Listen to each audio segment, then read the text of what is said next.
Welcome to the Attention Deficit Disorder Expert Podcast Series by Attitude Magazine.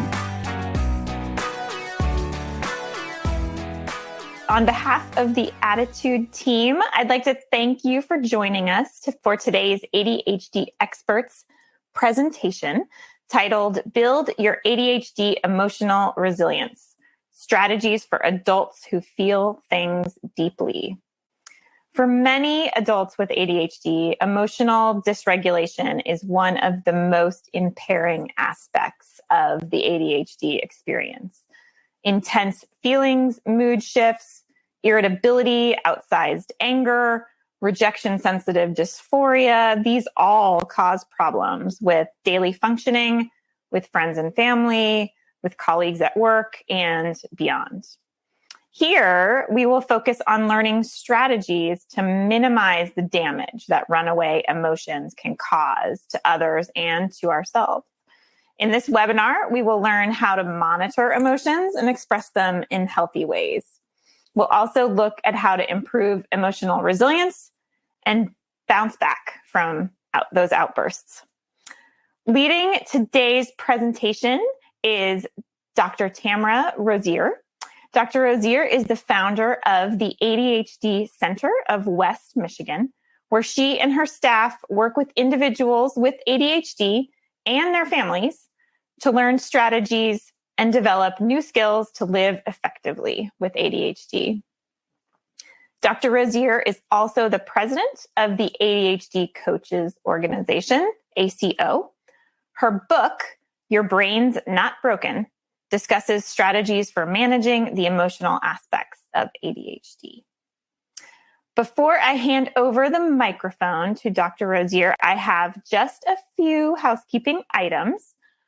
Those of you tuned into the live webinar may download the slides now by clicking on the Event Resources section of your webinar screen. And if you are interested in the Certificate of Attendance option, look for instructions in the email you will receive about an hour after the live broadcast. If you are listening in replay or podcast mode, visit attitudemag.com and search podcast 388 to access the slides, the webinar replay, and the Certificate of Attendance option. If you support the work we're doing here at Attitude to strengthen the ADHD community, we encourage you to visit attitudemag.com/subscribe to sign up for Attitude Magazine for your family or to share with a teacher or loved one who could benefit from greater ADHD understanding. Finally, the sponsor of this week's webinar is Inflow. Inflow is the #1 app to help you manage your ADHD. Developed by leading clinicians, Inflow is a science-based self-help program based on the principles of cognitive behavioral therapy. You can click right in the slide to download Inflow now on the App Store or Google Play Store. Attitude thanks our sponsors for supporting our webinars. Sponsorship has no influence on speaker selection or webinar content. So without further ado, I am so pleased to welcome Dr. Rosier. Thank you so much for joining us today and for leading this discussion on big emotions. Thanks, Annie. Thanks for having us today. And us, I mean the royal we, I guess. I meant me. Hey, welcome, everyone. Thanks for being here today. Odds are you're here because you've realized that we spend a lot of time talking about really how to plan, how to organize, how to structure ourselves. But really, many of us are struggling with big emotions. And our big emotions can cause big problems. And so I really today just want to set aside all the executive function stuff and really talk about how do we hone in on emotional health. So many of you are here today and you already know that the ADHD brain feels like it's set up for overreactions.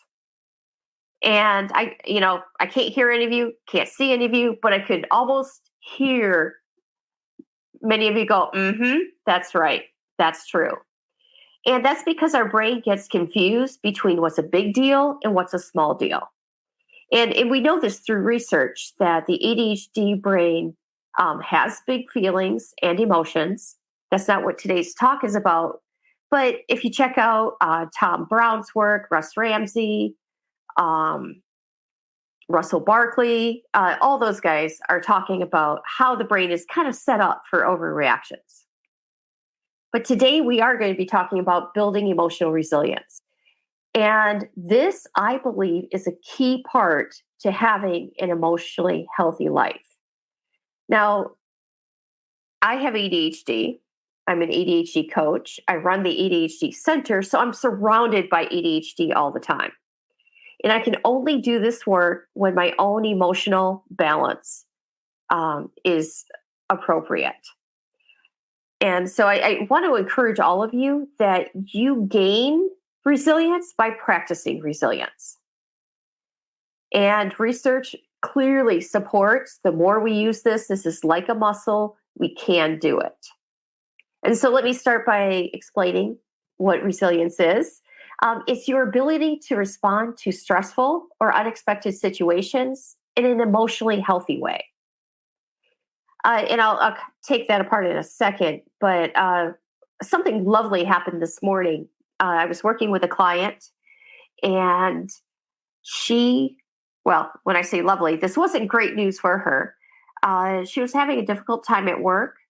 And during our call today, she said, well, I was put on an improvement plan.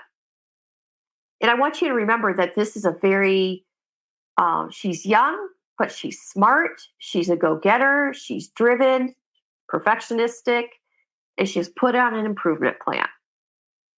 And that was soul crushing for her. But the reason I say this was a lovely thing is she's been practicing her resilience for a very long time. And so we talked about how she felt the big waves of emotions come over her, but she knew what to do when she felt them. And that's an example of resilience. And that's why, actually, even though this was kind of a bad thing that happened earlier in the week, we celebrated. We actually celebrated her resilience. Oh, and by the way, she hates her job and really has been wanting a way out of it anyway. So we celebrated her resilience. We celebrated that she felt the big emotions and she made sense of the big emotions and was able to carry on. So today we're going to be talking about these things: healthy emotional beliefs, identify a pattern of your emotional outburst, managing strong emotion, recovery and repair, and then living a daily balance. I can't do justice to any of these topics in 45 minutes. But what my hope today is I can start to create thoughts in you that you will want to further explore. And hopefully you're going to be curious enough to go, hey, I really wonder what she means about this. So that's my goal for today. Now, I've told you my goal for today. I'd like for you, if you are listening with a pen and paper in front of you, I would love for you to jot down, what's one thing that I'm hoping to get out of today? If you're driving, don't do that. But I'm going to pause just a second and for you just to kind of set an intention, like, why am I even at this session today?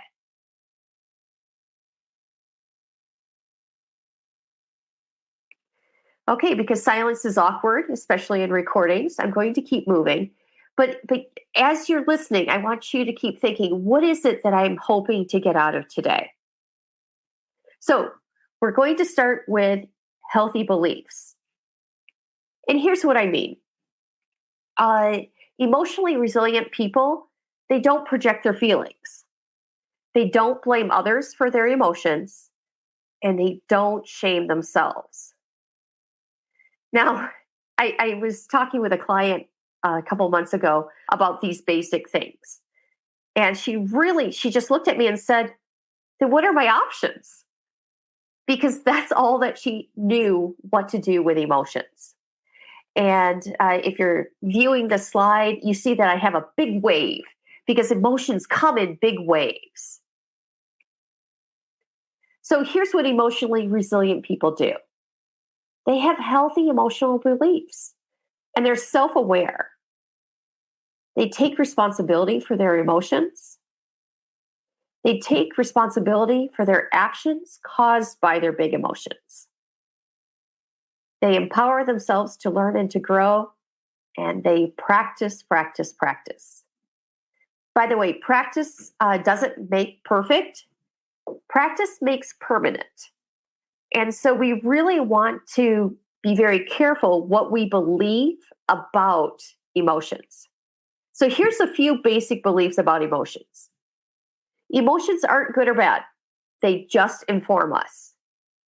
I often ask my clients to imagine someone tapping on their shoulder saying, excuse me, this is anxiety, and I'd like to tell you that we're nervous about this. Anger doesn't do any tapping. Anger just kind of whips us out of the way and says, excuse me, I need to take over. But emotions, even that emotion is trying to tell us something. And so I really teach my clients to be curious about their emotions. Emotions inform us, and sometimes the information is useful, and sometimes it's not. Emotions can feel too big. We can feel swept away by our big emotions. But I want you to know you can handle them. One of the biggest emotions that I've had to work with as a coach is with a client who lost a child.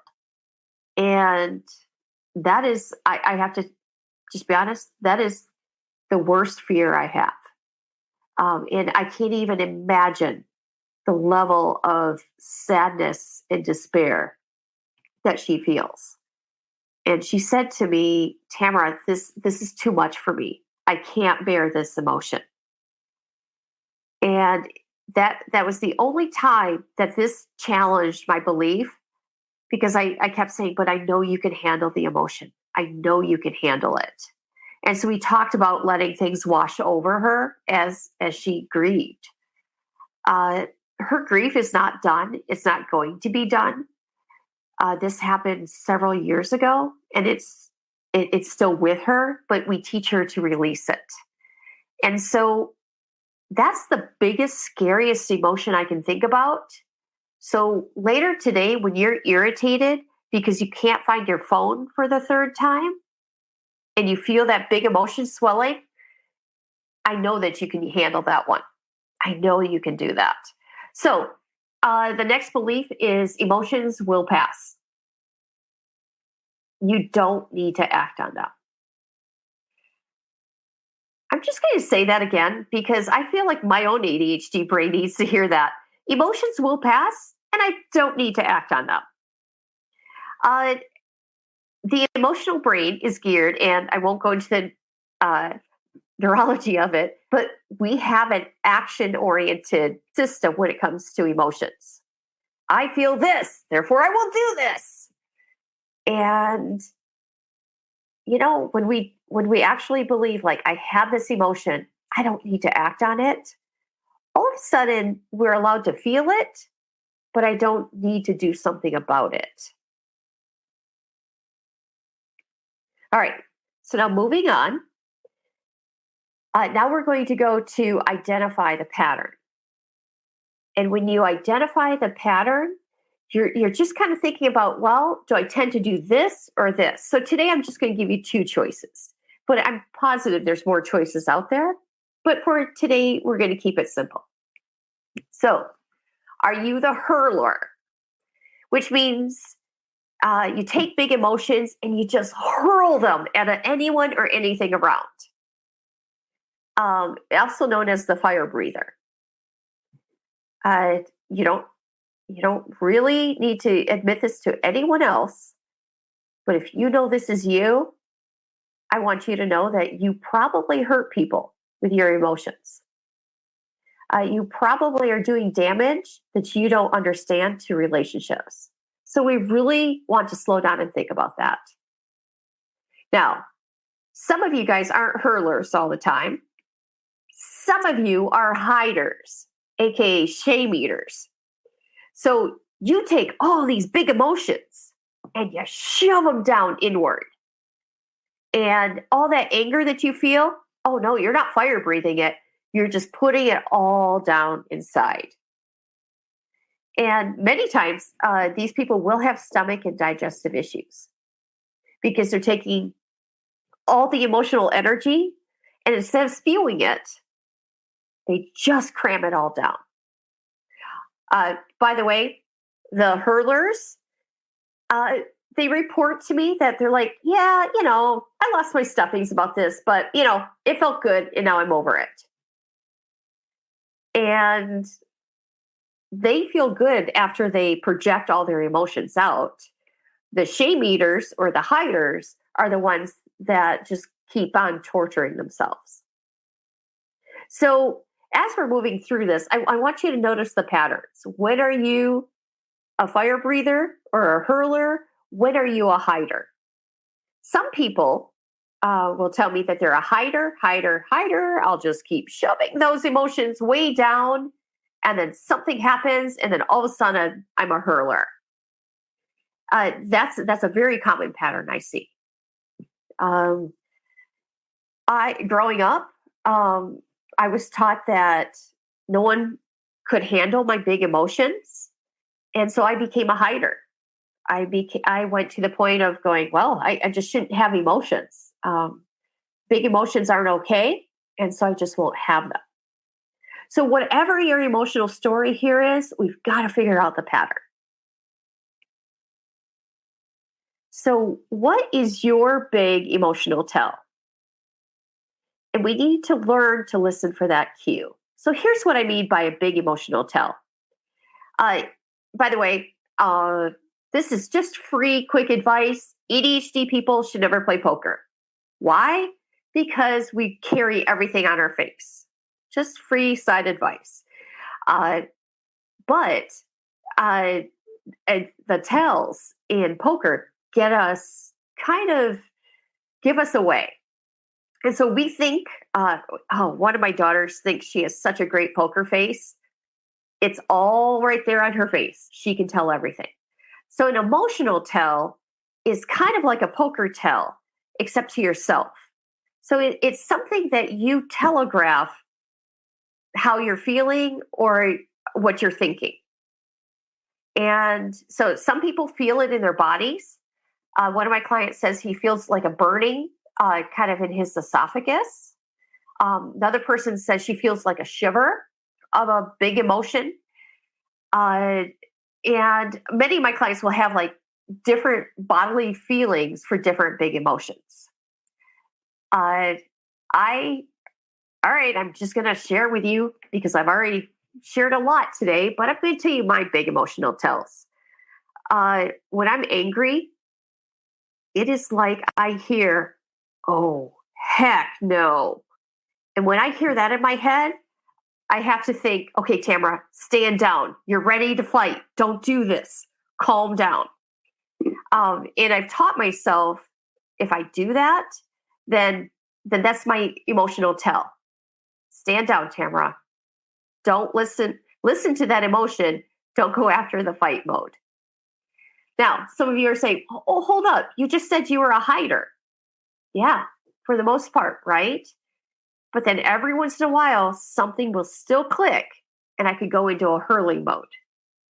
And so that's why we really need to understand what are our big emotional tells. So when a big emotion is cropping up in you, what is it that you start to feel? And I'm hoping that you're playing along at home right now and you're actually answering these questions out loud. Maybe no one's around and you can talk out loud, but even if you're in a crowded subway, anyway, subways aren't crowded anymore.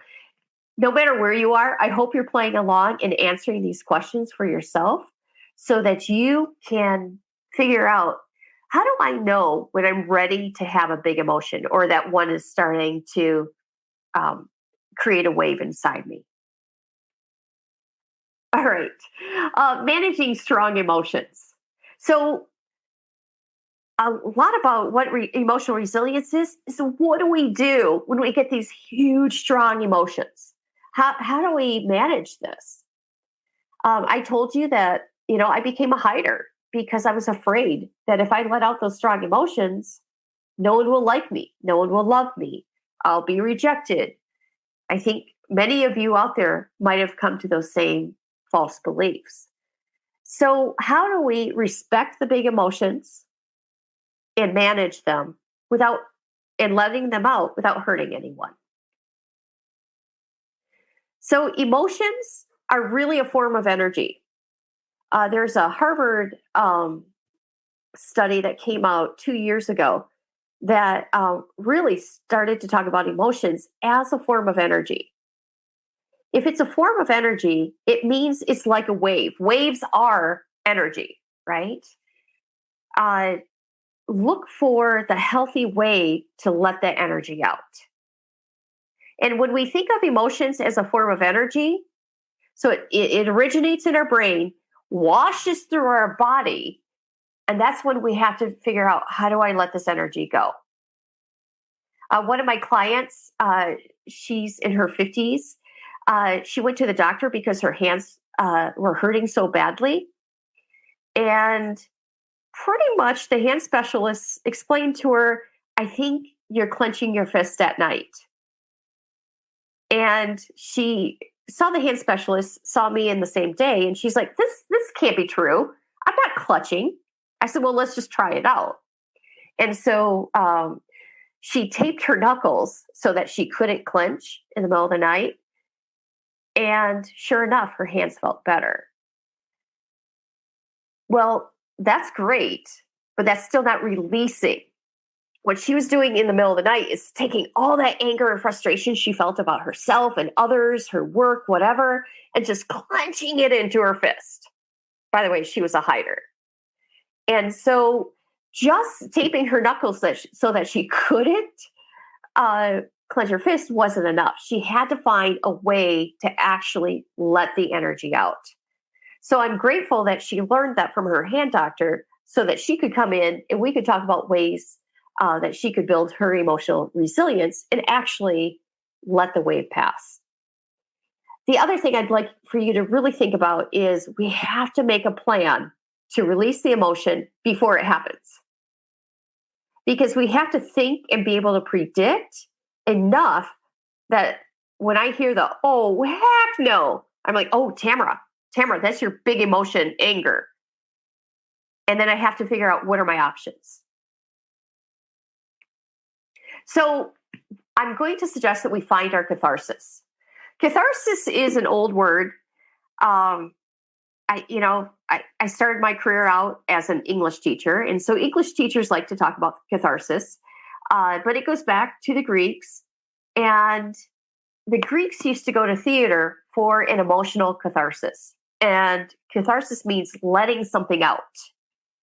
And so they would go to a play and they'd watch this ancient play about murder, intrigue. And, they got really nasty, these old plays. And people would be so engulfed with the emotion that they'd cry, they'd be angry, and it would let out their emotions. And this is an emotional management technique. So sometimes, I know some of you already find your own little catharsis. And I'd like to pause here and think, what ways that you do you use to already let out your emotions? And just note those a quick second. I'm going to give you a couple, but odds are you already have a healthy way to let out your emotions.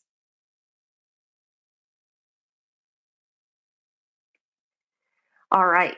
So here are a couple ways. Breathe. Breathing sounds so cliche. People are like, just breathe. But when you actually take time, and I suggest my clients sit up and they push their shoulders back and they take a deep breath. What that breath is doing for you is it's sending a signal to your brain that you can't possibly be in danger. Because if you were in danger, you wouldn't have time to breathe like that. And then release muscles with the next breath. So there's a lot of breathing techniques. I personally like the box breathing technique. Inhale for 5, hold for 5, exhale for 5, hold that for 5, and you just keep doing the box. There are so many other breathing techniques, and you guys have access to Google. So if you hear a catharsis today that you don't know about, just jump on down that rabbit hole and do some research. The next catharsis is, and this is just a catharsis for just this low level anxiety that you feel or a frustration. It's usually, I use this one or suggest people use this when people are frustrated at their computers. So again, we sit up straight. And so sitting up straight means popping your tailbone out. Don't sit in a curved. And you sit up straight and start to relax the shoulders. Again, you're sending a signal to the brain. Hey, folks, we're really okay here. It's just an email. So vomit words safely. Some of us are verbal processors.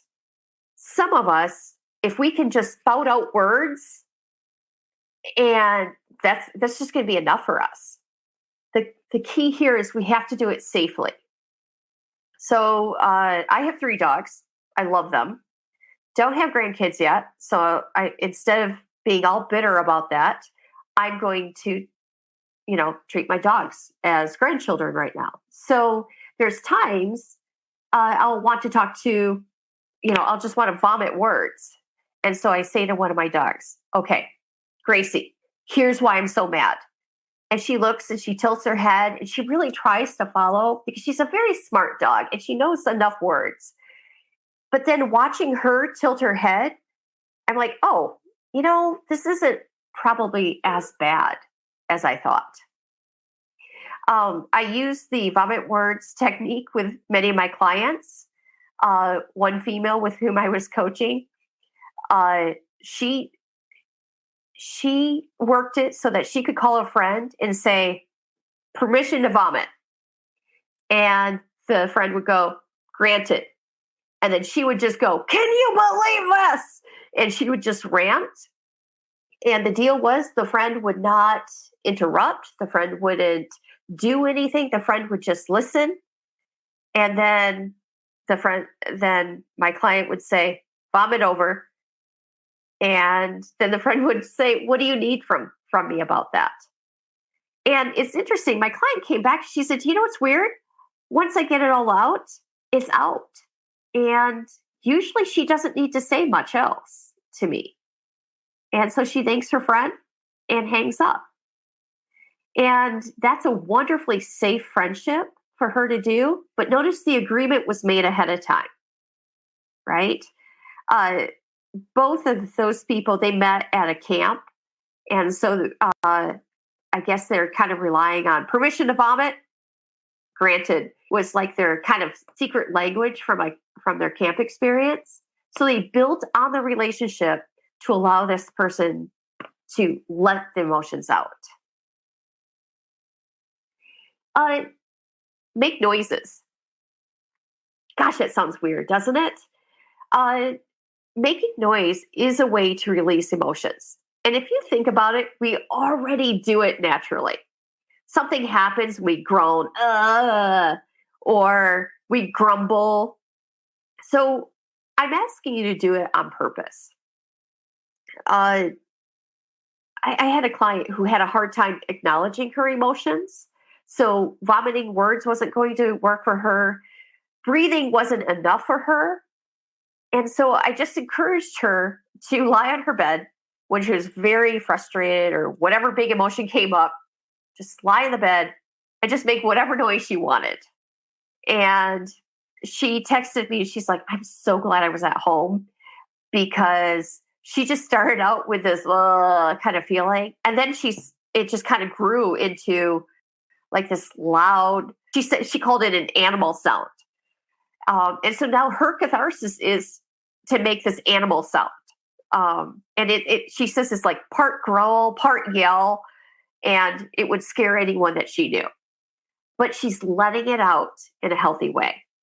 All my clients who are using these weird kind of techniques, they're actually gaining emotional balance as they let the emotions out. Cry or yell, oldie but good one. Yelling, remember, the whole thing is we're not trying to hurt anyone or anything. So if you go hiking and want to yell into a pillow, yelling at someone clearly has to be out of bounds. Move your body. I used this technique when I was working on my dissertation. It was really a hard part of my life. I was working full time. I had a newborn, and I would get so overwhelmed and confused, and all the big emotions just started swelling, and all the doubt, imposter syndrome, everything that was just kind of haunting me. And so about 9:00 each night, I live in the north. So in the summer, 9:00 is still light. In the summer, I would go for a run, and I would run up this big hill, and the hill goes up for about 3/4 of a mile. And I would be crying, and I'd be arguing with the hill. You're not going to beat me today. Not today, hill. Not today. And so moving my body was a way to kind of start to release the emotion. I wasn't trying to make sense of the emotion. I was only just releasing. And in catharsis, by the way, this isn't deep meditative stuff. This is just releasing the energy. Another technique I love is tapping techniques. For those of you who don't know about tapping, check out EFT. You can type in tapping techniques. But that is really something to research for yourself. Tapping, the research on this says, hey, it works. We don't know why it works exactly, but it does work.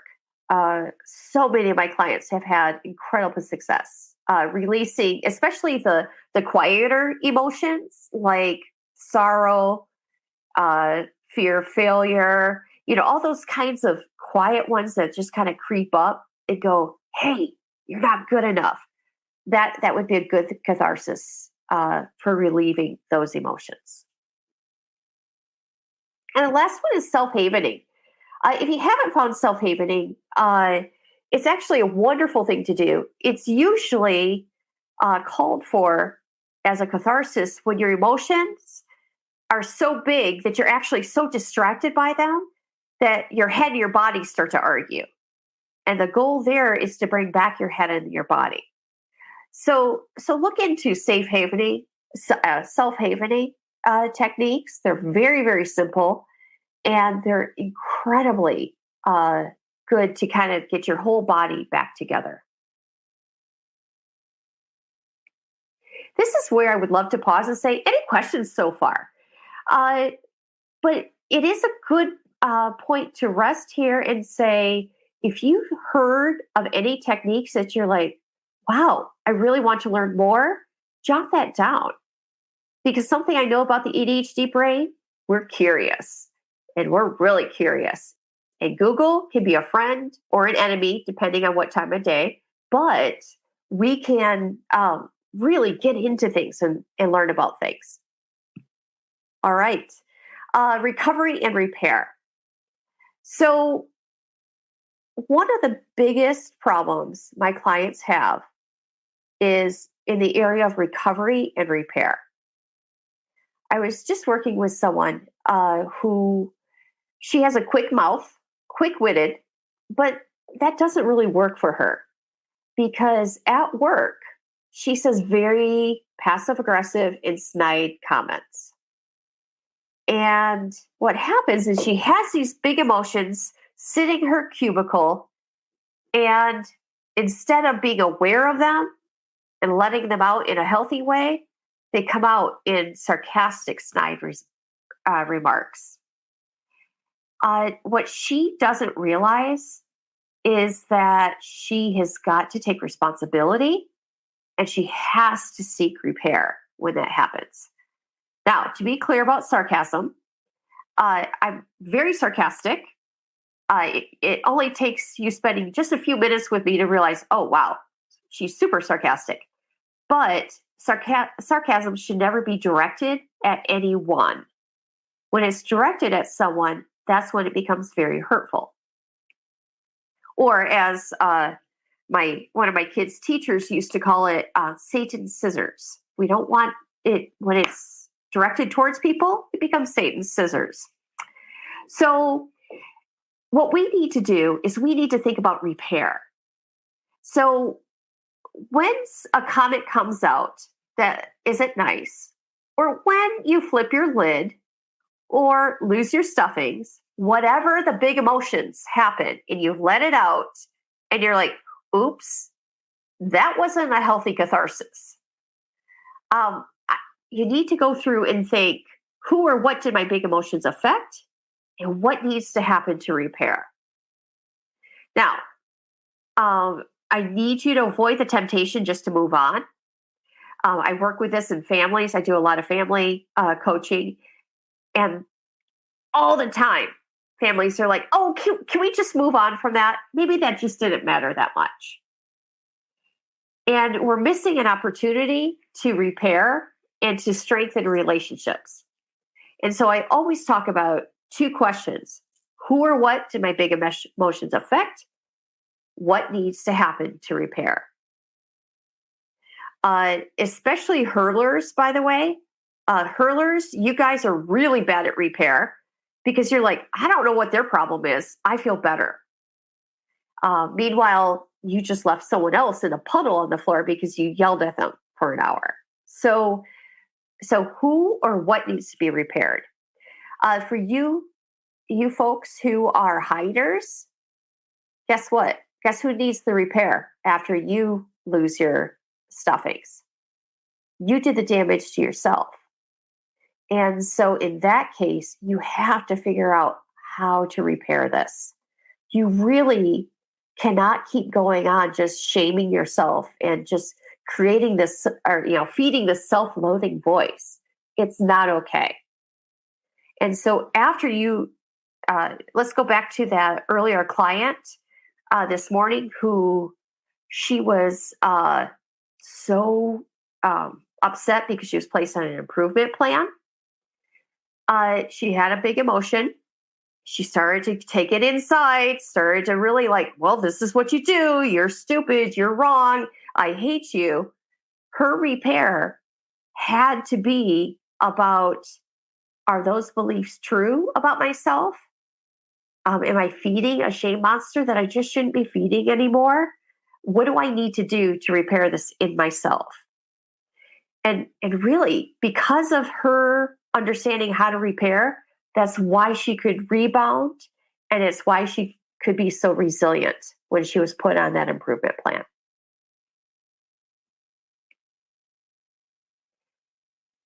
Okay. Lastly, we want to talk about daily balance. Okay. When I talk about doing anything daily, I want to remind you, I have ADHD. Everything daily, like daily exercise, every day I try to exercise. I'm like, whoa, this is a new experience every day. How do I do this? So I understand that when I say daily, many of you are like, oh, I don't know if I could do this daily. But I am saying this is as important as good diet or exercise. Now, having said that, we can find ways for you to do the daily balance, but this takes an awareness step and a commitment to say, I am going to do the daily balance. So there's a lot of things you can do. You can take frequent assessments of your emotional state. When people are first learning this, I suggest they set an alarm at 8 a.m. or whenever you want to start your day. And you just kind of rate your emotions. And by the way, I'm not into the naming the emotions. Here I'm talking about naming the intensity of the emotions. And then I ask them to return to that around their lunchtime, which reminds them to eat anyway. Then they return and they're, again, looking at the intensity of their emotions for the day and just noting anything that might come up. And then as they close up the day, to kind of look again, like how emotionally, how am I feeling? I actually still use this technique on days that I don't get enough sleep. Every once in a while, just for one thing or another, for one reason or another, I just don't have a good night's sleep. I try hard, but it just doesn't happen. I know on those days, I have to be very careful because I'm at risk for high intensity emotions. And so I kind of put myself on alert. And I set 3 alarms that day, and they're to check in with myself. Because I find if I don't, I will be sitting in a meeting of people I really like and love.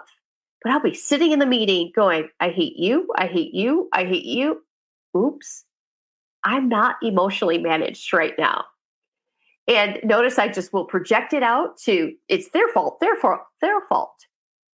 But when I take the emotional assessment in the morning, I'm like, hey, Tamara, you need to be careful today because you have high emotions. So how about we just not trust every emotion that's coming in right now?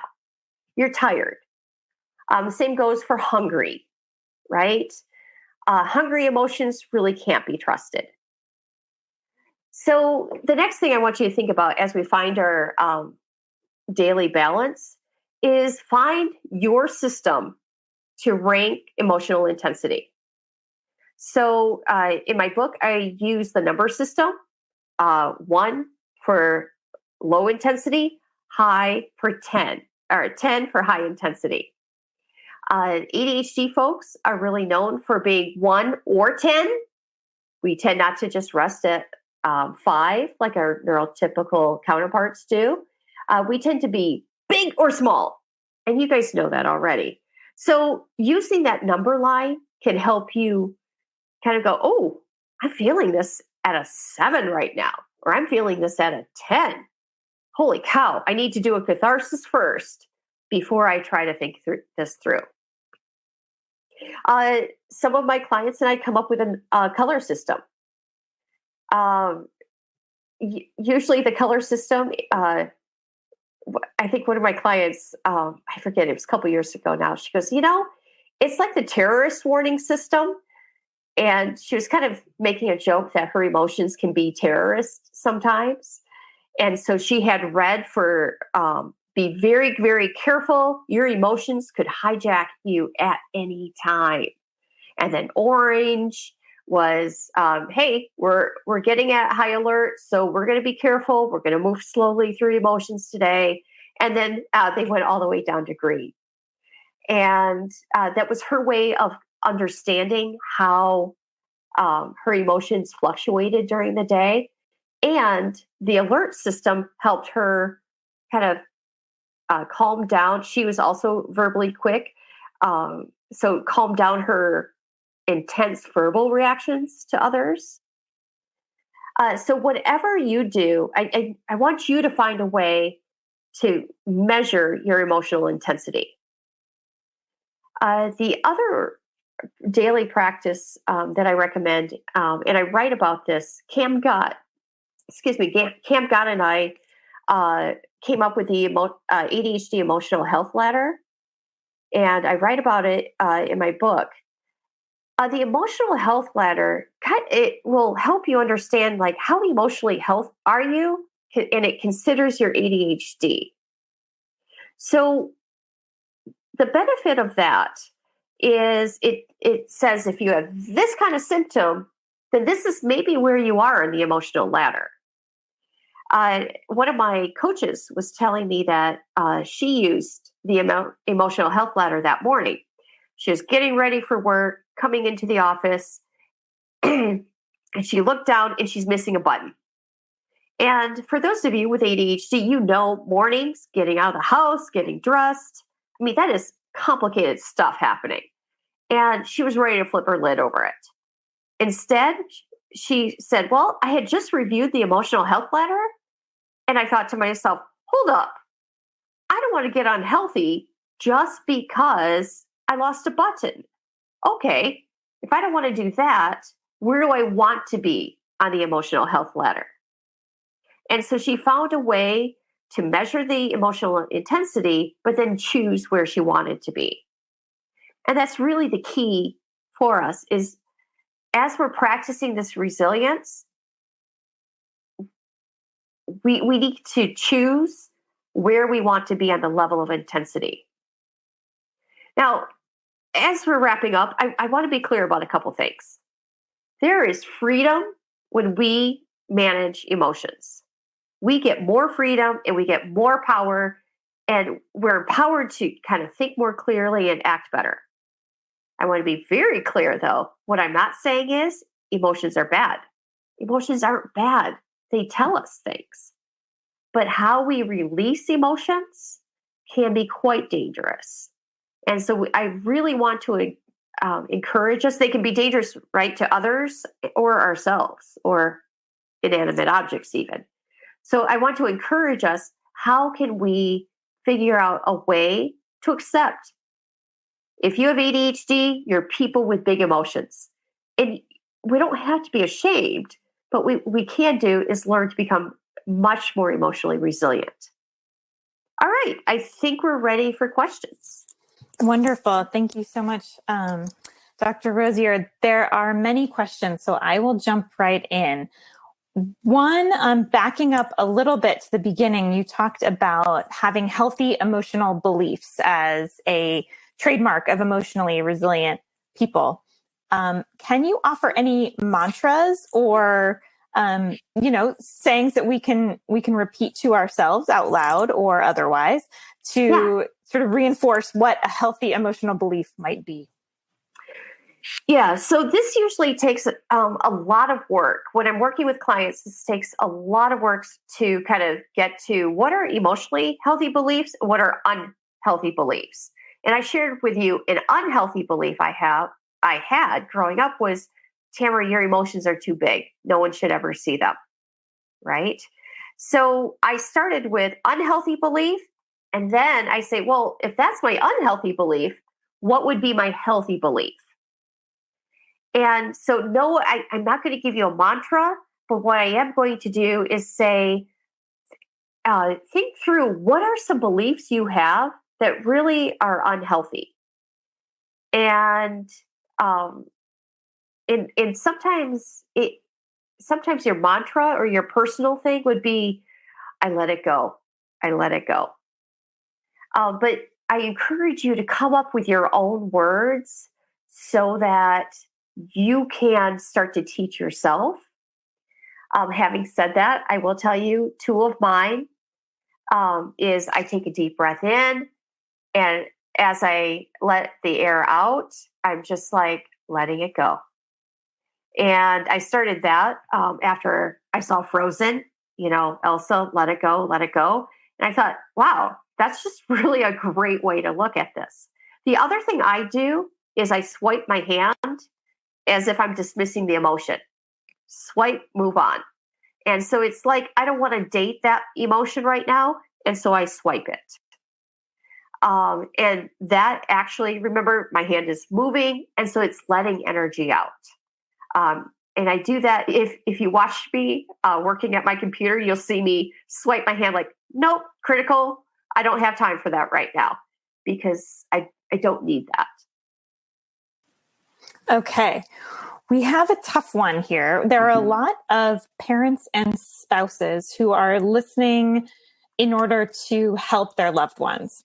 And the pattern that I'm seeing is that their loved ones are hurlers who tend to blame others. So the challenge, of course, is how do you initiate helping someone who doesn't necessarily recognize that they need that help? Oh, yes. Okay. So this is a hard one, guys. And thanks for understanding that it's really hard. I'm going to attempt to answer this the best I can. It does begin with you and healthy emotional beliefs. So I work with a lot of hurlers, and hurlers cause damage. So first, when someone's in the hurling mentality, I really suggest you treat them like they're drunk. In other words, you don't try to have conversations with a drunk person. You don't say, hey, go get in a car and drive. They aren't capable of rational thinking. And so you wait till the hurling's done. Because what happens in the ADHD brain is if you start to go, don't talk to me like that, the hurler's like, oh, yeah, that's more energy. That's more fire for me to breathe. I was working with a husband who would come through the door and just be a hurler to his wife who asked about the broken screen door.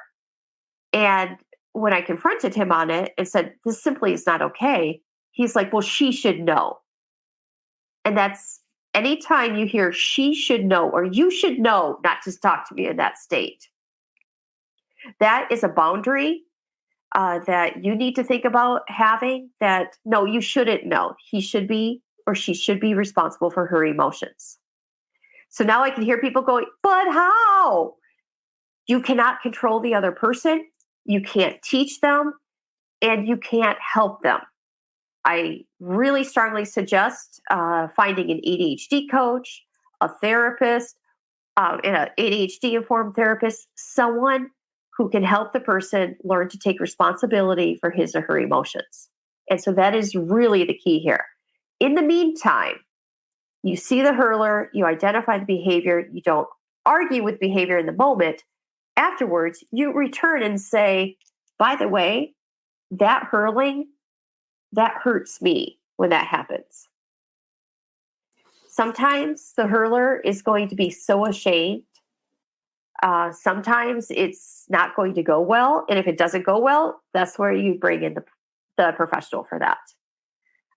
So be very clear on your own emotional beliefs. Watch for codependent behavior because that's where I see a lot of really, we're just going to avoid her trigger here. We're going to do that. No, my number one rule is we trust grownups to be grownups, and grownups manage their own emotions. Okay. The next one is we're kind of moving into some of the questions about catharsis. And I just have to share one of my favorite comments was from a listener who said she was also an English teacher and that she used to describe the word catharsis as an emotional bowel movement. Yes. I'm sorry if that offends anyone, but I thought that was absolutely perfect. So I wanted to say that too. So whoever wrote that, thank you. I have been censoring myself. I put vomit on there, but that's exactly what a catharsis is like. And so thank you, listener, for adding that. So one that we got from both teachers and students who feel big emotions in the midst of a class. Do you have any ideas for a catharsis that would not disrupt others and their own ability to sort of carry on with life in the moment? Okay, I want to be clear. So the teachers are having big emotions or their students? The teachers, in some cases, adult teachers with ADHD, who, as you can imagine, are tested in all kinds of ways during the day. And then separately, we also did get questions from some high school and college students who are themselves recognizing that they are having emotional flare-ups during class. And they're looking for ways, basically in public, how can you not let how can you absolutely. So we always go to breathing for the first one, right? And so the slow, deep breath in and out through the nose is the best to start with. In this case, I didn't get into this in the presentation, but I kind of think of emotions as hot or cold emotions. So the hot ones are like the explosive kind of ones. Those are where you're going to lose your stuffings, right? That case, try to get out of the situation as fast as possible. Go to the bathroom, put your hands under cold water, especially your wrist. That is amazing how it can reset your brain pretty quickly. Okay, don't resort to pinching yourself or biting your lip or anything like that. Try to use like cold water, an ice cube, something like that. If they're the kind of cold emotions, like that sinking, gross, anxious feeling, again, I go to the breathing, I change the posture. And a lot of times I will do self-havening. Self-havening is when, this is overly simplified, you cross your arms and you could pat yourself. You can do that and still kind of look okay just by crossing your arms, and you just gently rub at your elbows. And so that's kind of a way out, really you're hugging yourself, but no one really needs to understand. If I'm starting to get tense and I just want to jump in to a conversation, I will actually put all my 5 fingertips together, and feeling my 5 fingertips together and just letting my hands rest like that, it's very calming. So find ways to kind of reconnect your head and your body. Excellent. Very helpful. I'm going to read this one from one of our listeners because it's an interesting nuance. She wrote, when do you know when to express your emotion to the person if you feel affronted, or when to manage that emotion? She said, I've stuffed things down for years and lost my voice. I'm now trying to find the balance. Yeah. Isn't that, I'm sorry that happened to you. That happened to me too. And so I want to point out, though, you're drawing a false dichotomy there. It's not one or the other. It's both. So you're saying, hey, I either have to express it or stuff it. I want you to manage and then express. And so there's times I want you to think, like you're like, whoa, I'm really upset about this. Take a moment, manage it, and then think about how you can express it. So let's say your husband comes home and he was just an idiot and said something like, your new jeans just look bad. He wasn't thinking. It was just, and that really hurt you. So what you want to do is go, okay, this really hurt me. I feel like crying about this. And so you're going through the catharsis, and the catharsis might just take 5 minutes. And then when you're calm, you can go, hey, honey, I need to tell you, when you gave me that feedback, that actually hurt my feelings. And so that's how you regain your voice back. You're empowering yourself to feel the emotion, letting it out, but then you're expressing it in a healthier way. Okay. And we have, I'm going to try and fit in one more question that was very prevalent, and that was about repairing. This was a theme that really did hit home. And there's one question I think that reflects many viewers today. A mother who says she's a hurler. She knows it's harmful. She's made a lot of progress, but she's still not clear what needs to happen to repair. So she gave the example that, she says I lost it on my teenage daughter after she was rude, eye rolling, muttering under her breath. I can usually stay present and address this with her, but I just started hurling. Now I don't know how to repair that. Love that question. I'm sorry, but I'm sorry for your experience. Thanks for asking it. I have 4 daughters of my own, so I may have lost my stuffings once or twice in my life. And you just feel miserable because you love your kids so much and you want the best for them. Here's why it's important to repair. And this person's saying, hey, I know it's important, but it is important to repair because we're modeling for our children how to repair with us. And so it goes something like this. Hey, I lost my stuffings on you. And that's not fair, because even though you were behaving like that and I was frustrated, that's not okay for me to do that to you. And so we're going to set aside your behavior for a second. And I just want you to know, I'm sorry. I really work hard at being a good mom to you, and I love you. And that's not how I want you to experience me. And then I personally would wait about a half an hour before I pick up on the child's behavior. Otherwise, it just gets into the same old match. Okay, well, I might steal that one. I have the terrible news that we are out of time for today, but I do want to thank you, Dr. Rosier, and the Attitude audience for joining us today and for everyone contributing their voices to this conversation. And to make sure that you don't miss any future Attitude webinars or articles or research updates, you can sign up for our free newsletters at attitudemag.com/newsletters. If you are listening in replay or podcast mode, visit attitudemag.com and search podcast 388 to access the slides, the webinar replay, and the certificate of attendance option.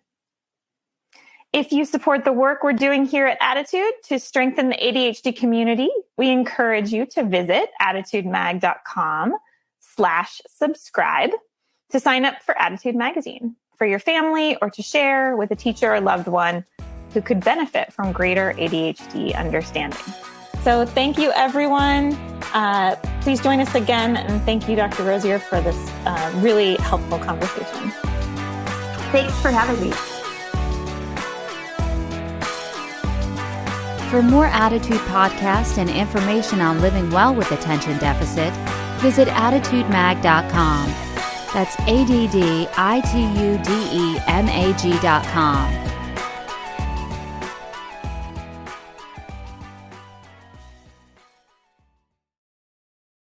You love podcasts, the stories, the laughs, the unexpected turns. But when this episode ends, the silence starts. Not anymore. Audiobooks.com turns that silence into your next great adventure. With over 450,000 titles, from bestsellers to hidden gems, your love for listening just found its new best friend. And because you already know the joy of audio, we're giving you 3 free audiobooks to start your journey. Imagine your favorite podcast, now with unlimited episodes. That's audiobooks.com. Keep the story going. Sign up for your free trial at audiobooks.com/podcastfree today. Because for podcast lovers like you, the end of an episode is just the beginning. That's audiobooks.com/podcastfree.